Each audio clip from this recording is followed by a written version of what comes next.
Šta se dešava nakon smrti? Pitanja koje su mnogi postavili, ali na koje još nemamo siguran odgovor. Naravno, kada se sve sagleda, moguće su samo dva odgovora. Nešto ili ništa.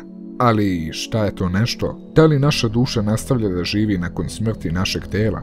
Da li postoji zagrobni život? Da li je smrt tek početak naših života? Ili je jednostavno kraj?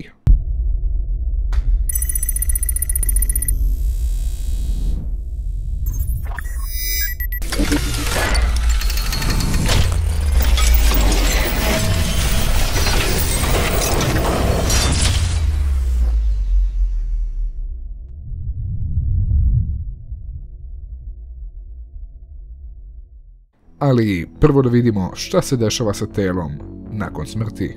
Medicinski posmatrano, postoje dve faze smrti, klinička i biološka smrt.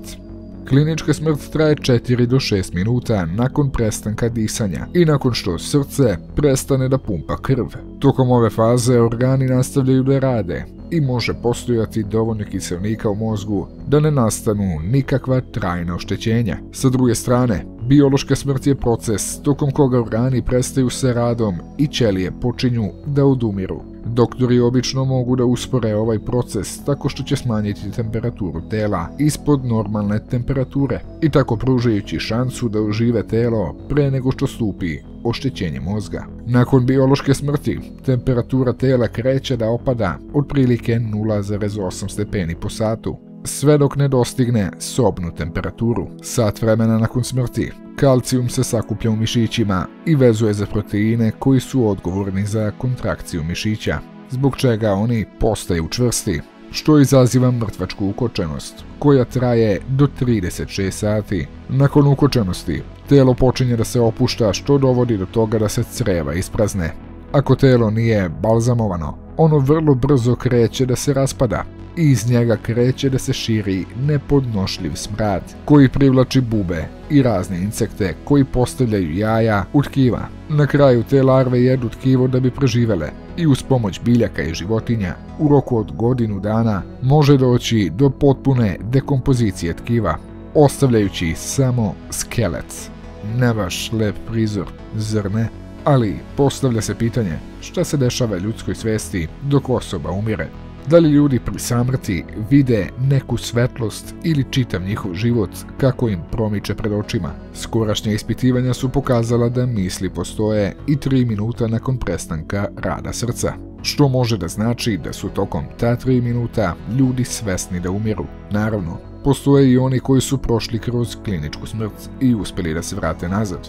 Neki od njih su ispričali da su bili potpuno svesni svega što se događalo oko njih. Mogli su da ponove razgovor medicinskog osoblja koje je bilo pored njih.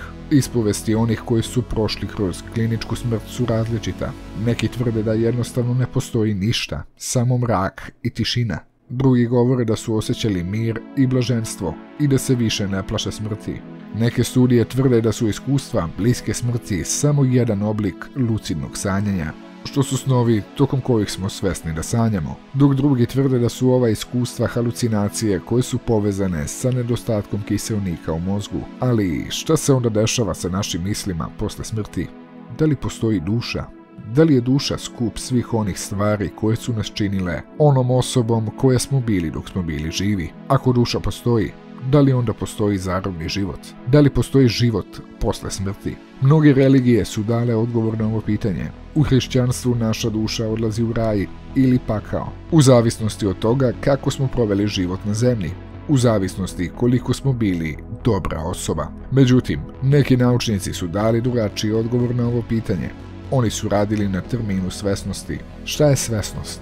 To je stanje u kome si svestan sebe i svog okruženja, svestan sveta oko sebe. Postoje različita mišljenja odakle svesnost u stvari dolazi.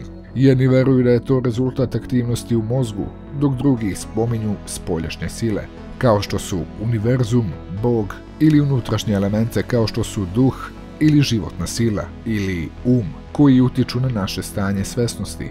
1996. godine dr. Hameroff, matematičar, i Roger Penrose, fizičar, su došli do jedne teorije. Po njima, ljudski um i univerzum imaju dve stvari zajedničke. I o univerzumu i o ljudskom umu znamo veoma malo. I u oboma postoje kvantne vibracije. Kvant je najmanja moguća informacija energije. Prema njihovoj teoriji, svesnost dolazi iz kvantnih vibracija, koje se nalaze u sićušnim proteinskim strukturama u mozgu, koje se nazivaju mikrokanalići. Oni su se zapitali da li je naša svesnost evoluirala putem kompleksnih operacija u mozgu ili ona postoji oduvek oko nas u univerzumu. Energija ne može da se uništi, ali može da menja svoj oblik. Da li se onda nakon naše smrti naša duša vraća u univerzum? Da li smo mi onda kreacije univerzuma? Da li se naša duša vraća kući nakon što napusti naše telo?